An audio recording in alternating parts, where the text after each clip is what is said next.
بسم اللہ الرحمن الرحیم۔ ایک دن حضرت سلیمان علیہ السلام کے دربار میں انسانوں اور جنوں کے درمیان تقدیر اور تدبیر کے اثرات کی بحث چل پڑی۔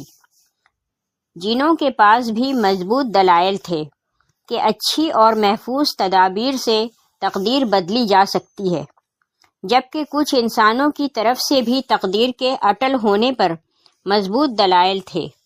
حضرت سلیمان علیہ السلام نے بہت بڑھ چڑھ کر بولنے والے جن سے کہا، اگر تمہیں اپنی تقدیر کے اٹل ہونے کا اتنا ہی یقین ہے تو ثابت کر کے دکھاؤ۔ جن نے کچھ عرصے کے لیے اجازت مانگی، جو اسے کچھ سالوں کے لیے دی گئی۔ یہ جن دن رات ترکیبیں سوچتا رہا کہ ایسا کیا کروں کہ اپنے دلائل ثابت کر سکوں۔ ایک دن انہی خیالات میں اڑتا ہوا جا رہا تھا کہ اس کی نظر پڑوسی بادشاہ کے محل پر پڑی۔ اس کی وسیع و عریض چمن میں نوعمر شہزادی اپنی کنیزوں اور سہیلیوں کے ساتھ چھپن چھپائی کھیل رہی تھی۔ وہ اپنی سہیلیوں سے چھپنے کے لیے ایک الگ تھلگ درخت کے پیچھے چھپی ہوئی تھی کہ اس نے فوراً شہزادی کو غائب حالت میں ایک رومال میں بے ہوش کر کے اسے لے کر اڑ چلا۔ اس نے ایک دن بڑے اور گھنے درخت کی شاخوں کے درمیان ایک دم ایک آرام دہ بنایا۔ اس میں شہزادی کی ضرورت کی اور کھانے پینے کی تمام اشیاء رکھ دیں تاکہ شہزادی ہوش میں آئے تو اچانک پریشان نہ ہو جائے۔ ایک شوریدہ اور خوب چوڑے دریا کے درمیان تھا۔ دور دور تک صرف جنگل و بیاباں تھا۔ ہوش آنے تک جن مناسب شکل میں ایک بزرگ کی صورت میں آ گیا۔ شہزادی ہوش میں آئی تو رونا دھونا کیا اور کھانے پینے سے انکار کر دیا، کیونکہ اس تبدیلی نے اس کے حواس کو گم کر دیے تھے۔ جن کو اندازہ تھا انسان تادیر نئی جگہ، لوگ اور ماحول کو اپنا نہیں پاتا، اس لیے اس نے اس کی تمام ضرورت کی چیزیں رکھیں اور یہ کہہ کر نکل گیا، ابھی تم آرام کرو۔ نوعمر شہزادی غم و دکھ میں روتے روتے سو گئی۔ جن اگلے دن بزرگ کی شکل میں آیا اور اسے پرشفقت انداز سے جھوٹی تسلیاں دی، کہیں بادشاہ اسے سزا نہ دے۔ شہزادی کی پسند کی چیزوں کے متعلق پوچھا اور اگلے دن آنے کا کہہ کر چلا گیا۔ آہستہ آہستہ شہزادی جن کی عادی ہوتی چلی گئی اور وہ اسی سے اپنی ضرورت کی چیزیں منگوانے لگی۔ وہ آس پاس کی کھڑکیوں سے جنگل یا دریا کا نظارہ کرتی۔ اسے اپنے جیسا کوئی انسان نظر نہ آتا، لیکن جن جسے وہ بابا کہنے لگی تھی کے بارے میں جان چکی تھی کہ وہ ایک جن جو کمرے سے نکلتے ہی غائب ہو جاتا ہے، جبکہ باہر کوئی سیڑھی نہیں تھی۔ وقت گزرتا گیا اور شہزادی نوعمری کے دور سے نوجوانی میں داخل۔ جن کے آنے کے دورانیے میں لمبا وقفہ آنے لگا، کیونکہ اب وہ مطمئن تھا کہ اب شہزادی کو پیش کرنے کا وقت آنے والا ہے اور بادشاہ معظم حضرت سلیمان علیہ السلام کے سامنے اپنی شرط جیت جائے گا۔ ایک دن طوفان کے آثار تھے، دن میں بھی رات چھا گئی تھی۔ شہزادی نے ایسی طوفانی کیفیت پہلی مرتبہ دیکھی تھی۔ ڈر اور خوف سے اس کا برا حال ہو گیا۔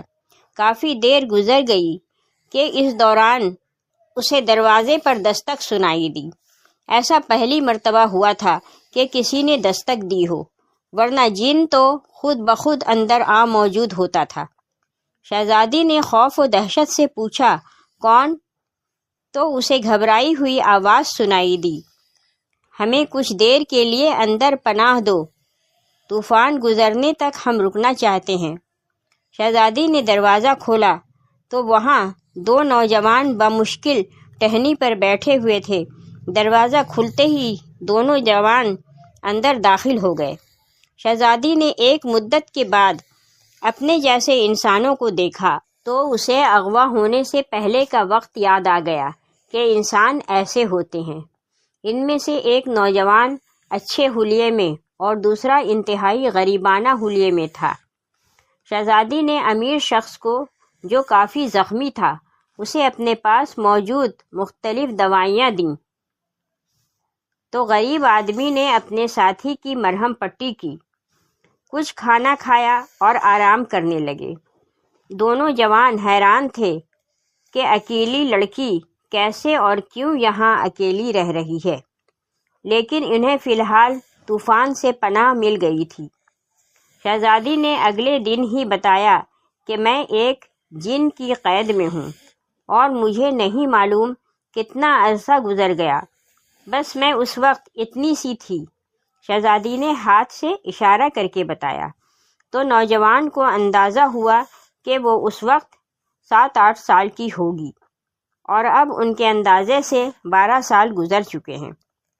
شہزادی جن کے آنے کے خوف سے انہیں جانے کا کہتی رہی، لیکن غریب لڑکے نے بتایا کہ یہ ایک ملک کا شہزادہ ہے اور میں اس کشتی کا ملاح ہوں جس پر سوار ہو کر شہزادے ساتھیوں کے ساتھ مچھلیوں کے شکار کے لیے نکلے تھے کہ اس طوفان نے کشتی بری طرح تباہ کر دی۔ باقیوں کا کیا بنا؟ صرف ہم دونوں ایک تختے سے چمٹ کر اس درخت کی لمبی شاخوں سے اٹک گئے۔ چڑھتی طوفانی لہروں سے بچنے کے لیے درخت پر چڑھے تو کمرہ دیکھ کر حیرت بھی ہوئی اور بچنے کی امید بھی، لیکن یہاں تو ایک اور ہی ماجرا نظر آ گیا۔ شہزادے نے کچھ بہتر ہونے تک ٹھہرنے کی اجازت چاہی۔ شہزادی نے بتایا کہ جن انہیں زندہ نہیں چھوڑے گا۔ حیرت انگیز طور پر جن کے آنے کا وقفہ لمبا ہوا اور اس دوران شہزادہ بہتر ہو گیا، اور وہی ہوا جو تقدیر نے رنگ دکھانا ہوتا ہے کہ شہزادی اور شہزادے کی آپس میں دلچسپی دیکھ کر سادہ ملا نے کہا، جناب اعلیٰ، میں آپ دونوں کا نکاح کر دیتا ہوں، کیونکہ آپ کا اس طرح یہاں اکیلا رہنا ٹھیک نہیں۔ اس کے بعد میں جلد از جلد شہر تک پہنچ کر آپ کے لیے مدد لے کر آ جاؤں گا۔ طوفان کی وجہ سے لاتعداد تختے نیچے موجود ہیں، میں کسی طرح پہنچ جاؤں گا۔ یہ ساری بحث سن کر شہزادی اور شہزادہ راضی ہو گئے اور ملاح نے ان کا نکاح پڑھایا اور اجازت لے کر چلا گیا۔ چند دن گزرنے کے بعد جن آ گیا۔ شہزادی نے شہزادے کو کسی طرح اسے چھپایا کہ جن کو شک نہ ہوا۔ جن نے آتے ہی نئے انسان کے بو کا ذکر کیا۔ شہزادی نے کہا، خود سوچو، یہاں کوئی ایسے آ سکتا ہے؟ دریا کے درمیان ایک اکیلا درخت، اس قدر بڑا طوفان گزرا کہ اس کی بو سے تم پریشان ہو رہے ہو۔ جن کچھ مطمئن اور کچھ غیر مطمئن ہوا اور شہزادی تک کھانے پینے کی چیزیں پہنچا کر واپس چلا گیا کہ آج کل دربار میں میری ذمہ داریوں میں اضافہ ہو گیا ہے، اس لیے میرے آنے کا وقفہ لمبا ہوگا۔ شہزادی مطمئن ہو گئی۔ اب شہزادی کے دن خوشی خوشی گزرنے لگے اور چند ماہ مزید گزر گئے۔ شہزادے کے بہتر صحت کے بعد یہ ضد تھی کہ ہم دونوں فرار ہو جائیں، لیکن شہزادی جانتی تھی کہ جن ہر جگہ سے اسے تلاش کر لے گا اور شہزادے کو نقصان پہنچائے گا۔ شہزادے کو ملاح پر بھی حیرت تھی کہ وہ کئی مہینوں سے مدد لینے گیا ہے اور واپس نہیں پلٹا۔ اب شہزادی ماں بننے والی تھی۔ شہزادہ سخت پریشان تھا کہ شہزادی کو جن کے آنے کا احساس ہوا، جو اسے اندازہ ہو جاتا تھا۔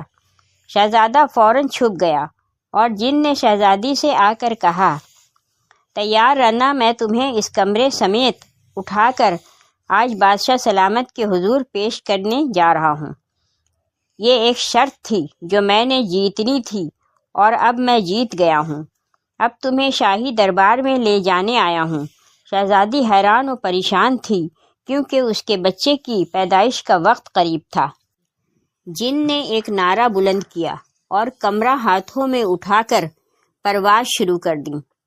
چند منٹوں میں جن بادشاہ معظم حضرت سلیمان علیہ السلام کے دربار میں پہنچا اور فاتحانہ انداز میں درباریوں سے مخاطب ہو کر کہا کہ 12 سال پہلے تقدیر اور تدبیر کی جو بحث چلی تھی کہ جو لکھا گیا ہے وہ بدل نہیں سکتا، میں نے فلاں بادشاہ کی بیٹی کو اغوا کیا جس کی منگنی فلاں بادشاہ کے بیٹے سے ہو چکی تھی، لیکن اب اس شہزادے کی کشتی کے حادثے میں انتقال کی تصدیق کروا لی تو مجھے احساس ہوا کہ اب شہزادی کی شادی کہیں اور ہو سکے گی اور ہم تقدیر کو تدبیر سے بدل سکتے ہیں، ورنہ اس شہزادی کی شادی اسی شہزادے سے ہو جانی تھی۔ حضرت سلیمان علیہ السلام نے دروازہ کھولنے کا حکم دیا تو اندر سے ایک شہزادی کے بجائے شہزادہ اور ان کا بچہ جن یہ سب دیکھ کر ششدر رہ گیا۔ حضرت سلیمان علیہ السلام نے اس شہزادے سے پوچھا، تم اسی فلاں ملک کے شہزادے ہو؟ شہزادے نے شروع سے لے کر آخر تک سارا قصہ سنایا۔ جن حضرت سلیمان علیہ السلام کے قدموں میں گر گیا، لیکن حضرت سلیمان علیہ السلام نے اس کو عمر قید کی سزا دی کہ اللہ پر یقین محکم نہ ہو تو ایسی بحث میں قدرت کو چیلنج کرنے والی حرکت ناقابل معافی ہوتی ہے۔ شہزادی اور شہزادے کو ان کے لواحقین کے آنے تک شاہی مہمان خانے میں ٹھہرایا گیا۔